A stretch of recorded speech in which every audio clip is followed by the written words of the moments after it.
Баршаңызға қайырлы күн. Менің каналыма қош келдіңіздер. Бүгін сіздерге шұжықтан жасалынатын орамананың рецептімен бөлісетін боламын. Менімен бірге болыңыздар. Өте дәмді болып шығады. Ол үшін ең алдымен қамырын илеп аламыз. Ұнымызға тұз, суымызды қосып, қамыр қылып илейміз. Қамыр жалпы қаттылау болып иленуі керек. Міне мен илеп болдым. Енді мен бұны целлофанға салып қоямын.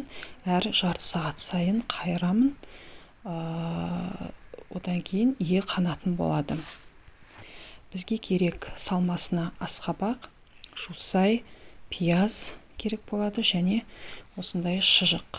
Шұжық бұл білетін шығарсыздар. Малдың майын шыжғырамыз ғой, содан қалатын, алынатын осы шұжық май. Енді көрсетілген осы керек заттардың барлығын турап аламыз. Пиязды, асқабақты, жусайды кубиктап турайтын боламыз.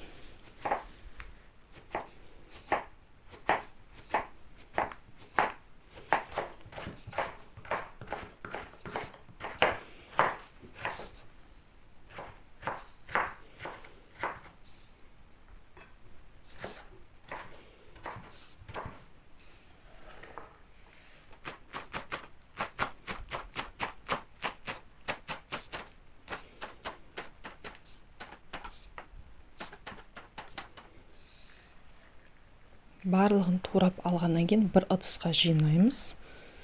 Ең соңынан осылай шұжықтарды ажыратып бір-бірінен саламыз.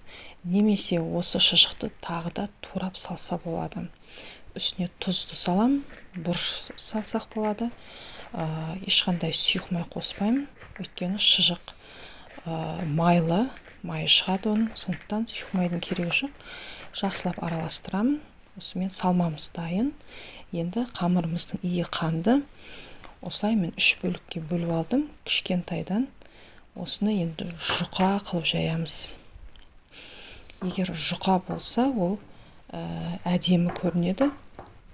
Жақсы шығатын болады. Қамырдың жұқа болғаны дұрыс орамананда.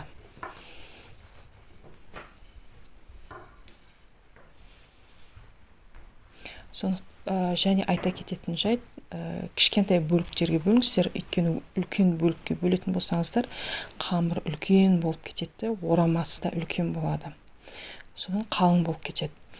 Енді мен ортасына салмасын салдым және ораған кезде осындай жалпақ қылып ораймыз.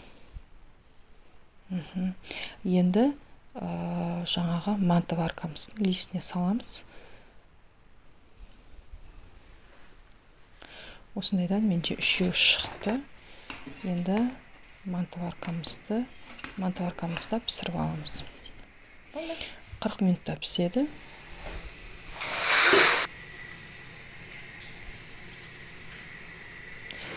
Пісіп қалды. Қарасаңыздар, қамыры жұқа болғандықтан өте әдемі көрініп тұр. Осымен орамананымыз дайын. Майлы өте дәмді болып шықты.